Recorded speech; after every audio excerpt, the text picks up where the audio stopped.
So you'll notice, remember when we were looking at the pulmonary and aortic valves, that they, even though the aorta and left ventricle are on the left side of the heart, the aortic valve is actually to the right of the pulmonary valve.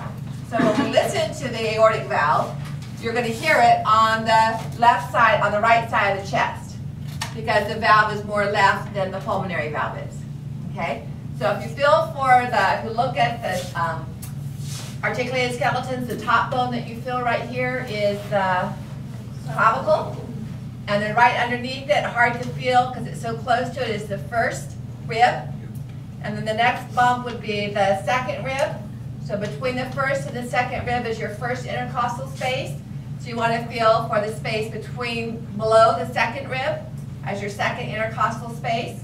So that's where you're going to place the stethoscope on the right side of the chest to hear the closing and opening of the, what you're hearing actually is the closing of the aortic valve. Okay? Then on its opposite side, you would hear the semilunar cusp for the pulmonary valve. So right side is aortic, left side is pulmonary. It seems backwards at first, but if you look on the models, that's the way the valves are located because of the crossing over of the vessels. Then down just about the level of the xiphoid process, the fifth intercostal space, then you would have the right atrioventricular valve and the left atrioventricular valve. Okay? So you're going to hear those a little bit lower below the heart. So those valves are actually up here, but we hear them a little bit lower down here. And the sounds are, the AV valves are going to close, and you're going to hear a lub. And the semilunar valves are higher, sharper dup. Now your textbook calls them lub-dub, all right, but it's really a lub-dup, lub-dup, lub-dup. So the AV valves close first, and then we hear the semilunar valves closing at towards the end of the cardiac cycle as the ventricles relax. So go ahead and try to play around with that, see if you can hear those sounds.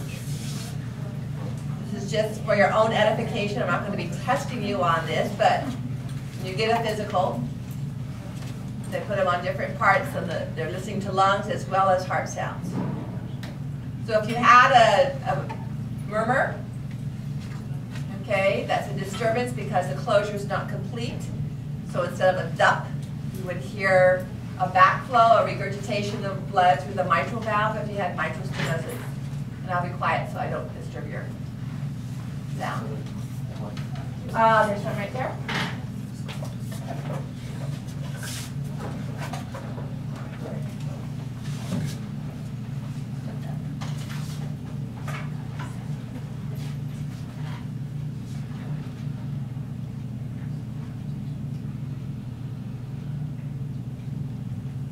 This way?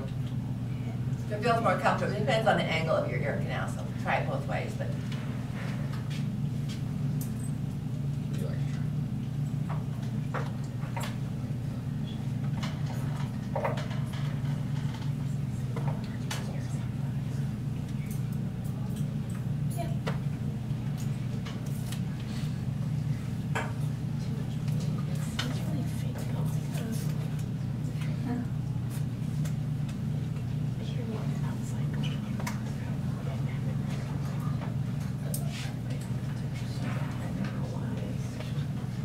you might know somebody well enough to have permission to put your ear on their chest. And you can hear the heart beating sometimes just with your ear without a stethoscope.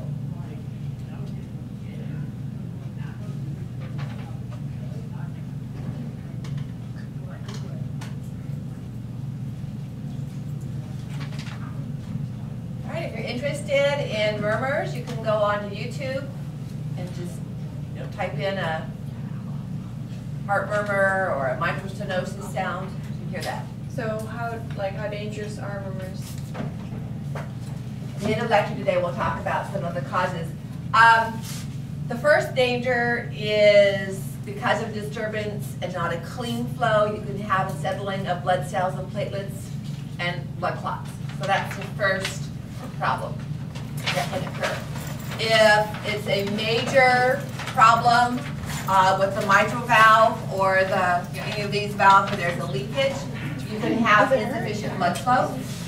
So I have a friend who's, well, she'll be 93 in April, and a year and a half ago, well, she was having to have extra oxygen, her lips were always purple, she was always tired, and even though she hadn't had any heart problems throughout her life, when she went in to see the doctor, she had mitral valve stenosis, and it was, she wasn't getting enough oxygen. So whenever her heart contracted, it was pushing blood from her left atrium back up into her from her left ventricle back up into her left atrium, and not enough of that was going to her body to give her sufficient oxygen. So she was tired all the time and fainting. She was up for extended periods. So she ended up getting a heart valve replacement. She actually didn't have open heart surgery. They did it entirely through access via femoral veins and sending cannulas up and into her heart and doing the entire surgery through tiny little tools that they sent up through her blood vessels. So she had the surgery. She went, it was down in Southern California. She lives in Lodi. It was down in Southern California. Her son went with her. She had the surgery, and that same day she checked out of the hospital, stayed in the hotel room for 2 or 3 days, and went back for checkups, and then came back home. So it was much better recovery than cutting the ribs and the sternum and getting all that staples back together and the infections and all of that can occur. Okay? All right. So the next major concept to understand here, we will review again when we do blood. So on Tuesday, we're going to look at blood vessel structure and arteries to identify. Okay? On Thursday, we'll look at veins and fetal circulation. And then the next Tuesday, we'll talk about blood pressure control. And half of blood pressure control is what we're going to talk about right now. So we'll be reviewing this aspect of it again. The other part that affecting blood pressure is, well, I'll illustrate it to you. So let's say that obviously blood pressure is going to be determined by the volume and force of blood that I eject into my blood vessels. Okay, so this is the volume of blood. It's fixed because I can't change the size of this eraser. And the force is going to be how hard I push it across the table. Okay, so what stopped it? Friction. Where does friction come from in our body? The blood vessel walls. Okay, so that's going to be determined by the diameter of the walls, the length of the blood vessel walls, the thickness of the blood, how many red blood cells we have, how dehydrated we are. So all of that aspect of blood pressure will pull in after we talk about blood vessels. But cardiac output would be the volume and the force that I push in there. Okay, so that's cardiac output.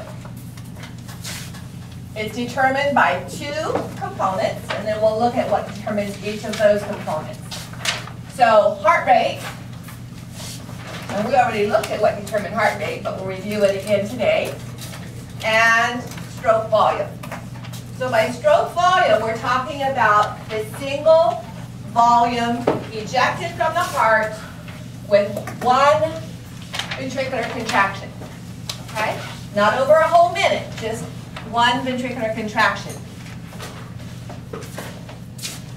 So, copy what's on the screen. Cardiac output is equal to heart rate times, okay, I'll write it down.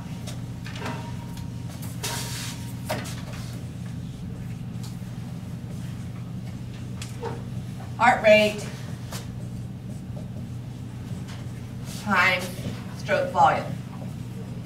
If I write that in words, cardiac output is equal to the total volume ejected from 1 ventricle in 1 minute.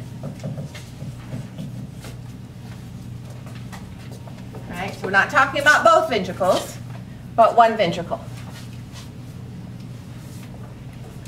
Which would be greater, cardiac output from the left ventricle or cardiac output from the right ventricle? Would they be the same? Thank you. Excellent. Remember we said at the very beginning of our lecture on the heart that the output is under different pressures, but the volume has to be the same. Because what's going out of one chamber is coming into, on one side is coming into the other. And if there's any discrepancy, we're going to start seeing a backup because we're not having as much going out as we have coming in from one chamber or the other. All right, so how do we, if heart rate times stroke volume, so when I told you that my husband's heart rate was 48 beats a minute, then what has to happen to his stroke volume to be equal to somebody that has a heart rate of 70? It has to be bigger. So there's a direct relationship between those. So I could, if I know my cardiac output is 6,000 mils a minute, and my stroke volume is 60, then what would my heart rate be? 100. Just multiply or divide to find that out. So typically though, heart rate is on average about 70 beats per minute.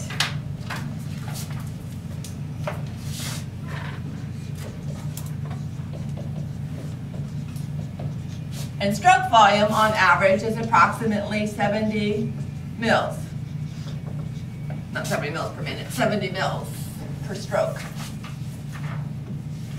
For contraction, ventricular contraction. So if we multiply those two together, we get 4,900 mils, or we can round that up to 5,000 mils or 5 liters. Okay.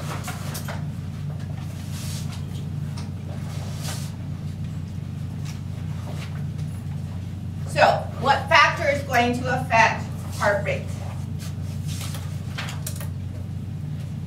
Well, we talked about this already when we talked about factors that change the pacemaker.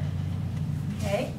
So, for the sympathetic nervous system, there would be the thoracic portion of our spinal cord, sympathetic fibers coming into the ganglia, and postganglionic fibers coming to the SA node. And remember the diagram we put up on the board? Norepinephrine would bind to its receptor, which activates the G protein. And we have opening of calcium channels, both in the sarcoplasmic reticulum and in the plasma membrane of the cell.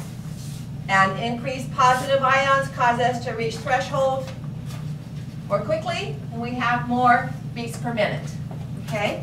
So the sympathetic nervous system, norepinephrine, if this was our normal heart rate, norepinephrine is going to cause us to reach threshold earlier. And we have a faster heart rate.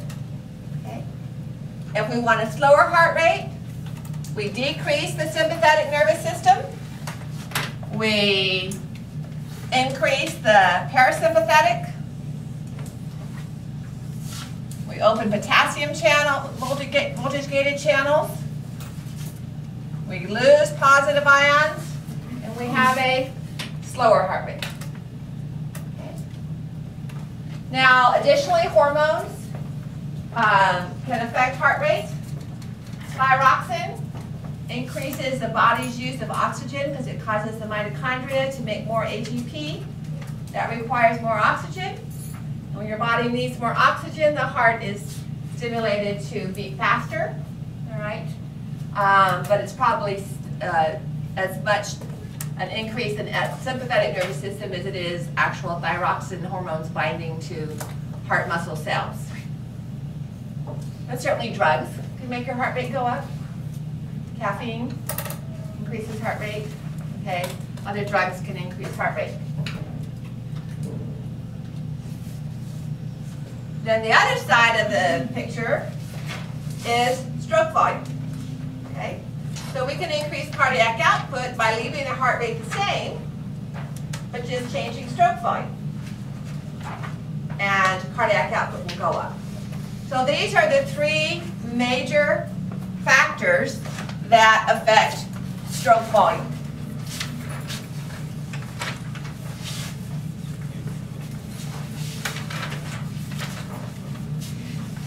So if stroke volume is about 70 mils per minute, if we increase stroke volume, then it goes above that. If we decrease stroke volume, it goes below that. All right? So the first factor listed is preload. And preload is the same thing as venous return. Well, let me rephrase it. Preload is the same thing as end diastolic volume, which is equal to venous return.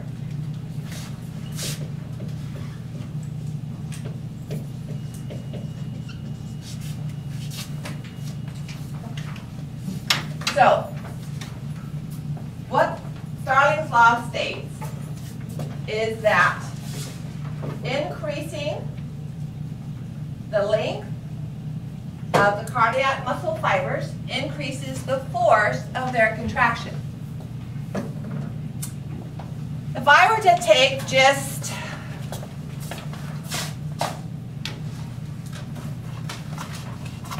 let's see if I can, this is not very elastic, okay? So let's say I have, this is representing the diameter of the ventricle, and the heart is relaxed, and the diameter is collapsed, okay? And as the heart fills up with blood, this stretches out, okay? And it fills up with more blood, and it stretches out farther. And then it stops filling up with blood, and nothing happens. Sits there. Okay, there's no recoil. That's kind of the extreme example. And now let me take a rubber band. This would be the diameter of the ventricular wall. And as I stretch it out, if I stretch it this far, it still comes back to its original position. If I stretch it a lot, it doesn't just come back the same amount, it comes back more. So that's what we mean by that increases the force of contraction.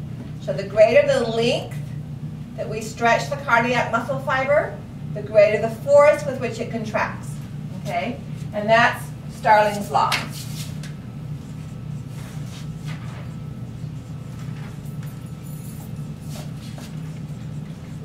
The greater the length of the muscle fiber,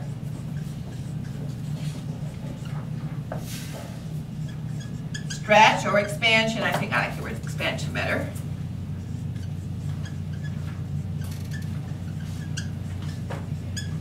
The greater the force of contraction.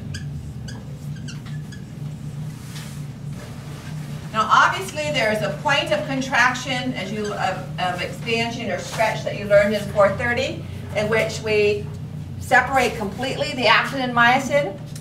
We stretch the muscle fiber so far that there's nothing for the myosin heads to grab onto. So we're talking about up to that point, okay? Obviously, we still have to have some overlap. So the more blood that returns to the heart, in diastolic volume, the greater the force of contraction to be able to enable the heart to expel that. Otherwise, we'd start having leftover blood, and we'd start having a backup flow. And that's what happens in congestive heart failure, when the heart cannot respond to a greater return. So as venous return increases, end diastolic volume increases. Okay?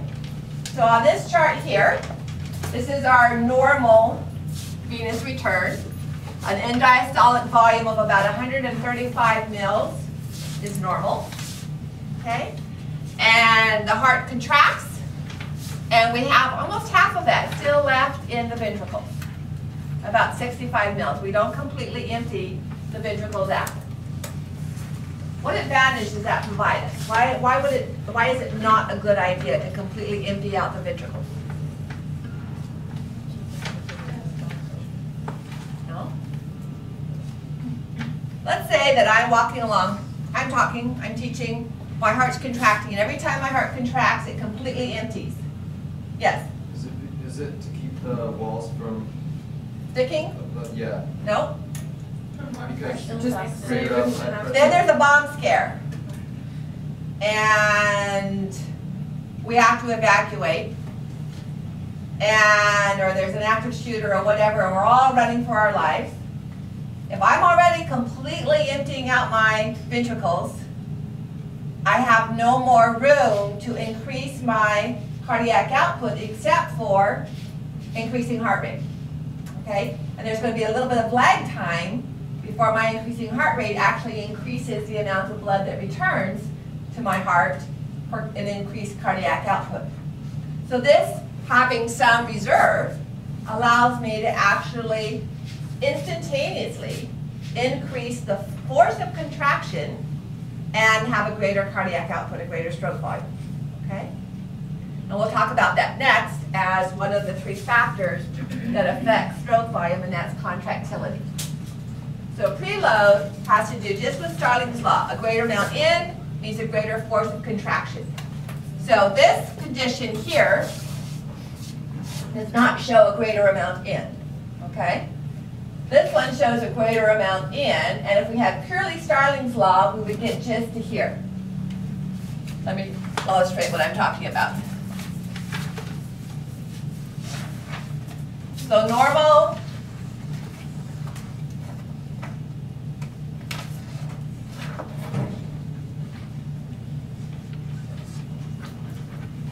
Starling's law would be greater amount in, greater amount out, bring me to normal.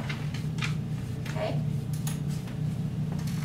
So this is actually a combination of Starling's law and contractility. This one's showing there's no more extra coming in. So with that one, what you're seeing is the same amount coming in, but more going out. So that change in that second part of the graph means a greater squeezing, a greater contractility. The force of the ventricular muscle is greater, more blood is going out, we have a lower in systolic volume, a higher stroke volume. That's purely contractility. That's the heart muscle squeezing harder to get more of the blood out of the ventricle. So then the end systolic volume is essentially a buffer system for when you actually need to increase that Correct. volume of contractile. All right, so let me do this again so you guys can. Oh. So normal.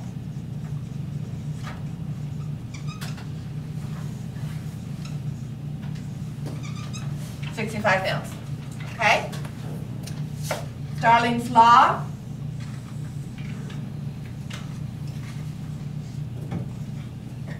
I don't know what that said. 175. There.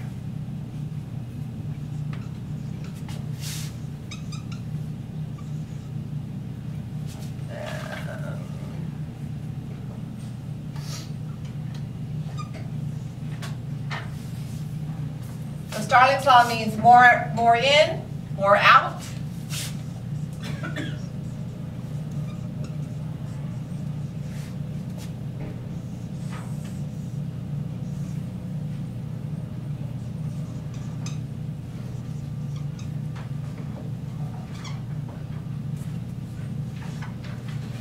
I can't add 110? No. Professor, Yeah? how is it that with Starling's law that it says more in and we have both 65s on the...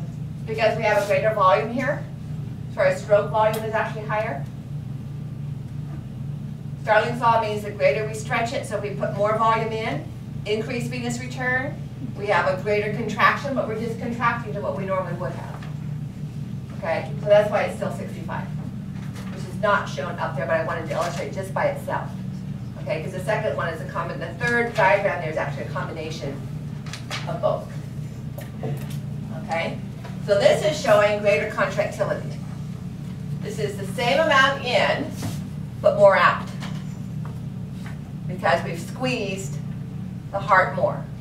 Okay, so if I take a rag, towel, and soak it full of water and twist it until I get 2 cups of water out, and that's normal, and then I twist it more and I get 4 cups of water out, that's a greater force twisting it and getting more water out. Okay, so this is showing greater contractility.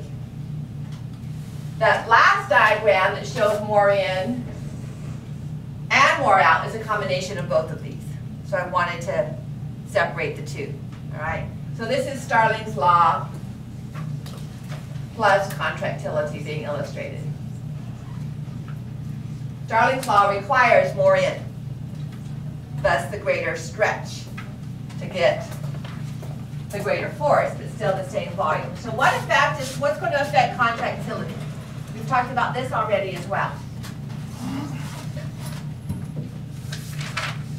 Primary, let's go back and look at this diagram here. So this was norepinephrine affecting heart rate, norepinephrine binding to beta-1 receptors at the SA node, binding to autorhythmic cells. But where else do we have beta-1 receptors for norepinephrine in the heart? Affecting contractility, contractile cells, okay? Remember, we don't have receptors for acetylcholine in the ventricles. The atria, yes, where it's not very significant, but not in the ventricles. So now when norepinephrine binds to receptors in the contractile cells, the effect of that increased calcium is to bind to troponin. More troponin moves, more tropomyosin moves, more actin sites for myosin are exposed, more myosin heads pulling on the actin, greater force of contraction. All right, so increased calcium means increased binding sites, means greater, like adding 10 more people to the tug of war, pulling harder. Okay, so we have an increased force of contraction, cardiac muscle force and velocity. So here we're looking at the force. Goes up because of the increased calcium ions, both from outside the muscle cell and inside the muscle cell, are going to go up. So that's the major aspect of contractility. Okay? Now, with the physio-X that you'll be doing over the weekend, the frog cardiophysiology, you'll be looking at some of these other factors. So I'll talk about those a little bit on Tuesday when you come back after having done the lab. All right, and anybody doing the death by poison case study? Okay, that one talks about potassium as a possible cause of death because of its effect on heart rate. So in this particular case study, it's a frog heart, and you're dripping various drugs and ion solutions on it and looking at the effect not just on the heart rate but on the force of the heart's contraction. All right, so you're not looking at an ECG, but you're looking at a diagram created by the force that the ventricles and atria could form when they contract. All right, the last component is afterload. An afterload refers to, it's not the amount of blood that's still in the ventricles as it is the amount of blood that's in the aorta that the heart has to work against. All right? Obviously, that would increase the amount of blood that's in the ventricles. So, afterload is affected by what we call mean arterial pressure. We'll talk about this more when we do blood pressure a week from Tuesday. What's the difference between mean blood pressure and average blood pressure? Mean is right in the middle. Average is combination of, several different rates divided by the number of rates. Okay, so if I had four numbers, 100, 100, 100, and 120, the average of that would be 420 divided by 4, which would be 105, all right? What else did you say? So the mean of that, it would be closer to 100, because it's the number of times a particular value occurs. So when we talk about blood pressure, and we have blood pressure rising during systole, and then falling, and then rising during systole, that should be rising higher, and then rising during systole, and then falling. Is the heart at high pressure longer or at low pressure? Low pressure, okay? So if this is 120, which is high for average, but anyway, we'll make it at that point. And we average those two out, average blood pressure would be 100. That's the midline between 100 and 80. So 120 plus 80 is 200 divided by 2. So average is 100. When we figure out mean arterial pressure, and this will come out in our lab a week from Tuesday, we take a third of the difference between the two pressures, and we add it to the lower pressure. All right. So it's actually, I said it was the mean arterial pressure actually would be closer to the other. Anyway, so we take it. The difference between 120 and 180 is 40. And we divide that by a third, it's around 13. All right, so our mean arterial pressure is going to be 113 rather than 100. Okay, so it's the period at which, it's the pressure at which the blood is most of the time. At any given time, it's closer to 113 than it is to 100, because it's changing. So mean arterial pressure ends up being the force that the heart has to overcome, essentially, to get blood moving through the system. Okay, so it might be at 80 right at the semilunar valves, but it's not 80 all the way down the arterial system. So it's the mean pressure at which the heart has to overcome to actually get blood to be ejected from the heart. And so the higher the mean arterial pressure, that's why your diastolic pressure is more important than your systolic pressure. All right, so we have a blood pressure, say, of 135 over 100. That's of more concern to you than if your pressure was 150 over 75. Because this is going to give us a higher mean arterial pressure that your heart has to overcome because of that higher diastolic pressure. Okay, so it means more work for the heart. So it typically isn't as much of a concern unless you have hypertension. Okay, and that's going to cause, it can be a cause of eventual congestive heart failure. And we'll look at, so when we look at cardiac output then, we're looking at heart rate, factors that affect heart rate, factors that affect stroke volume.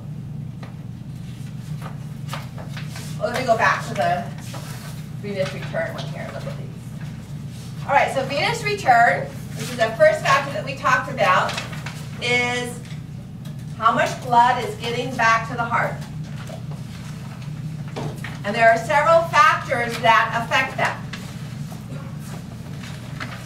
So as I'm walking around, we haven't talked about blood vessels yet, which is why we come back and look at blood pressure again. As I'm walking around, gravity is causing blood to pool in my lower extremities. Okay, we had a college hour talk here about 10 or 12 years ago by an astronaut who showed images of fellow astronauts at the space shuttle, and their faces look swollen and red. And that's because we're used to our blood volume pooling in our lower extremities. And in space, there is no gravitational pull, so the blood is equally distributed throughout the body, which means more blood in the upper extremities, and that's something the body has to adapt to in space. So the more we walk, what are our deep muscles doing? They're squeezing our blood vessels. So if we exercise, that squeezes those blood vessels more and increases venous return. Okay? Just an increase in, as we start to exercise, just an increase in venous stimulation of the veins can cause that tone to be increased and increase venous return. Why would a slow heart rate increase venous return? Increased filling time. Increased filling time, exactly. So if we have a heart rate that takes this time, and we extend it to this, look at how much time the ventricles have to fill with blood, and Starling's law means that as they fill with blood more, there's a greater force of contraction that's going to push that out, okay? Intrathoracic pressure. Intrathoracic pressure can affect how much the blood can fill. All right, because as we talk about respirations, and we'll talk about this with blood pressure as well, when there's low pressure around the heart, okay, it can make it easier for the heart to expand. Or if there's high pressure, it can make it difficult. So if I do this, and it's as if I'm trying to have a bowel movement, but I'm not, don't worry. Okay, I know how to control those sphincters. All right, that's going to increase abdominal pressure, which is going to push up on my diaphragm. So if I go,